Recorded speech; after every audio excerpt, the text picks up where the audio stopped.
Thanks for tuning in to watch The Ordinary Filmmaker. It's Saturday, January the 8th, 2022, and I'm really excited to give you what is the announcement date for the Panasonic GH6, and I'll get to that just shortly. First, let's go back to CES, which was on January the 4th.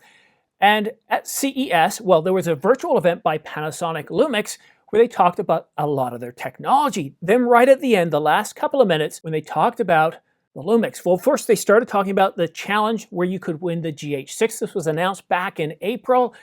And of course, they announced the winner, and that winner, of course, is going to get a Panasonic GH6. And then they said right after that, they said, the camera that shall not be named will arrive before spring. Now that annoyed a lot of us. We thought, oh, come on, it's 5 years now. Why on earth are you teasing us like this? Well, Panasonic is going to be having a little bit of fun with us here. And I just want you to sort of change your perspective a little bit here. This is a bit more of an Easter egg hunt, and they're going to start dropping hints. And they've already started at CES. That hint about the camera that shall not be named is the GH6. And we know that if you watch my previous video, Ambassador Sean came out and said, you know, this is the GH6. I've seen it. I've touched it. We are going to get it relatively soon. So I put out a video, told you guys about that. So that was the first little Easter egg hunt. And Panasonic is taking a different approach than Nikon did with the Z9 and releasing teaser videos every week. What Panasonic seems to be doing is dropping Easter eggs across, well, various different mediums. I don't completely know how this is going to pan out right now, but they then used their ambassador, their Lumix ambassador, Sean, to drop the date. So in a recent broadcast, a live stream, Sean was doing his video. Now, generally when we're doing videos, when we're doing live streams, we do not get up from our chairs, not unless we've got it framed differently where we can move around. So we've got everything set up. We've got everything right where we need it. If we need some water, it might be off screen or it might be on our desk. Everything is where it needs to be. Well, part the way through, Sean, he was talking about some things and he said, well, before I do that, I need to get some water because I left it back here. So give me a moment. And well, here, listen to him yourself. But before I do that, I need to get my water because I left it back here, so give me 1 second.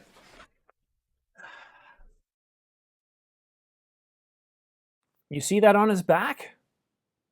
22, 26.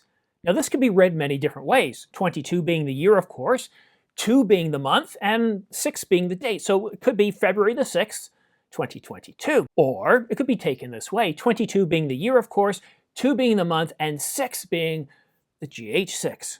So this is another clue that has been dropped. And what this is telling us is, at this point, it's definitely going to be February that this is going to drop. And most likely the time frame for that would be from the 22nd to the 26th, which is CP+. So I know this might be frustrating for a lot of you. I've seen so many comments. Some of you have said, that's it, I'm gone. Others are saying, I'm frustrated. And I say this in the comments, but wait, if you've been waiting this long, just wait another couple of months. It's not going to be that far away now. By the end of February, that's basically a month and a half away. And what I want you to do is I want you to start paying attention to what Lumix puts out, what their ambassadors say, because right now Sean seems to be leading the Easter egg hunt here. He dropped the confirmation about the camera that shall not be named being the GH6, and here on his shirt, which is a Lumix shirt here, this isn't something he's put together, there's a date on the back of it, and this is rather significant because right now on the Lumix line, the GH6 is the most anticipated camera. And then of course there's the S-series line where we are expecting a refresh between, well, March and March of next year. This March puts it as 2 years. March next year would put it at 3 years. And generally for a pro level camera line, it's right around 2 to 3 years that you would normally expect a refresh. Now the GH6 has been what? It's crazy. It's about 5 years now. But the good news is we're getting a lot closer. Panasonic, or Lumix, I should say, is dropping an awful lot of Easter egg hints. And so we just need to pay attention to those. And if you don't want to go searching it, you don't want to do the Easter egg hunt, you're tired of that, just subscribe to my channel. And as soon as I find something out, I'm going to put it out there. But I want to say a special thanks to Chris. You see, Chris brought this to my attention in the comments to one of my recent videos. So Chris, thank you very much for bringing this up. I was just relaxing here Saturday when I saw your comment, and I thought, wow, let's share this with everybody else. Instead of just replying to your comment, I'm going to put out a dedicated video to it because I checked the internet and nobody else had really picked up on this. So I want to be the first to get it out there and let you guys know that, you know, it's almost 100% that it's going to be February at this point. And right now it's looking that it's going to be, if I was a betting man, I would say like February the 22nd, because that's the first day of virtual CP+. But they could tease us and come out a little sooner. So we're on what, the 8th now? If they tease us every week, it could get rather frustrating, but it depends on how they tease us. So what do you think? What do you think of this strategy, this approach that Lumix is taking, trying to make this a bit more fun, turning it into an Easter egg hunt before Easter, long before Easter? I don't know, it's interesting. I'm starting to get a little bit more excited about this now. I mean, the GH6, I'm really interested in this camera. I would love to be able to get this, to be able to try it on my channel. I just wish I had more subscribers, so companies like Lumix, Panasonic, Canon and Nikon would say, hey, let's make sure we get a copy of this out to the ordinary filmmaker so we can do a review of it, because I would love to. I'd love to get the GH6 in here.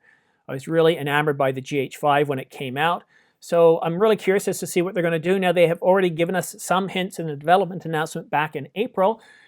It's going to be able to do 4K 60 frames per second. It's not going to overheat in normal operating temperatures. It's going to be capable of 10-bit 422 up to 4K 60, be able to shoot 5.7K, most likely not 10-bit 422, and that it's going to be around 5.7K leads to me that it's going to be somewhere around 24 megapixels. So I'm really excited by this. I'm curious to see what they do with the autofocus, how much improvements they make over the... I always get confused by, there's so many words in the autofocus system. Depth from defocus, contrast detect, autofocus system. That's way too much of a mouthful. So I'm curious to see what kind of improvements they do there, or do they completely surprise us? And this is the reason for the 5-year wait, and they're going to come out with some sort of phase detect, point of sight, line of sight, or any other type of autofocus system. I'd really be interested in that, because I think if they do make the switch to a new autofocus system, not only is this going to sell well to current customers like yourself, but it's going to sell really well to those outside of the Lumix line, because let's face it, Panasonic sells really, really well. Or sorry, they produce really, really good cameras. The only concern I have, if they push right around that $2,500 line, in this day and age in 2022, there's an awful lot of competition. So I hope they come in with a really, really aggressive price here.